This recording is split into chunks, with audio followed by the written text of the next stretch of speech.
So we've had to take Sauna Diaries outside of the sauna this afternoon because the phone has decided it's going to overheat in the sauna. So the sauna's just done, just jumped out, and we're going to get into it. So today I just wanted to talk about social conditioning, or the premise of the impact that society has on our thoughts and our feelings and actions. Essentially that is, when we take a look around at groups of friends or groups of people, we notice that they all start to copy each other in subtle ways. So that might be if we're all cruising down the highway and then there is a car speeding, for example, then we all feel like that we're in our right to speed up and keep up with that car. If they're doing it, everybody's doing it.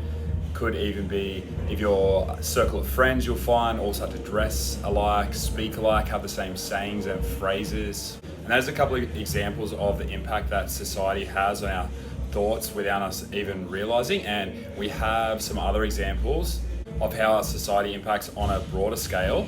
And that may be the fact that everybody settles down, buys a home, gets a mortgage, gets married, has a baby, and everyone sort of follows suit. You'll notice they all feel like if this person's doing it, I should be doing it. And a lot of times it's almost on autopilot. It just happens because it's just the thing you do. You finish school, you find a partner, you get a degree, you get a good job, get married, buy a house, have a baby, whatever the case is, work till retirement in a job that you can tolerate until you can save enough money to retire, and potentially three quarters of your life is gone.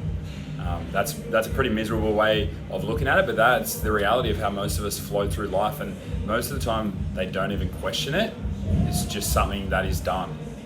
So it doesn't mean it's wrong. So a lot of people are actually truly happy doing that, but where the problem is if you're the type of person that is just sort of getting carried away in the crowd, just getting lost in the day-to-day, getting caught up in what you feel like you should do or what you feel like is the right thing to do when it's not actually what is making you happy, that's the fucked up part.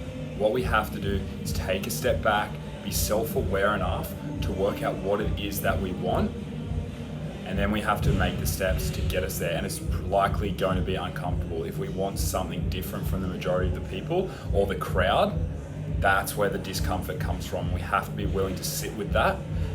Or we have to surround ourselves with people that are doing the things that you want to do. So there's that saying that you become the 5 people that you spend the most time with, and there is a lot of truth to that saying. You just have to have a look around now at the 5 people that you're spending your time with to see that likely some, if not all, of their habits have rubbed off onto you. So if you are just bumbling along in life, not really happy but doing things because you feel like you have to, take a step back, set your goals, start taking steps to do what it is you want to do. Don't worry so much about what other people are thinking of you. Likely they're not actually thinking of you that much at all. Probably not going to bed thinking about you and the decisions that you're making in your life. So for you to get caught up and potentially waste your life over the thought of what a few people think or what you think they think is pretty ridiculous. I know it's easier to say than it is to do, but I just want people to be aware of that and try and take the steps to making the decisions that are going to make you happier long term, not the things that you think you have to do because everybody else is doing them. Somewhere along the way, if you are going down that path, you are going to be miserable. The further you go down the path, the harder it is to get yourself back out. Prioritize the things you need to do to make yourself happy.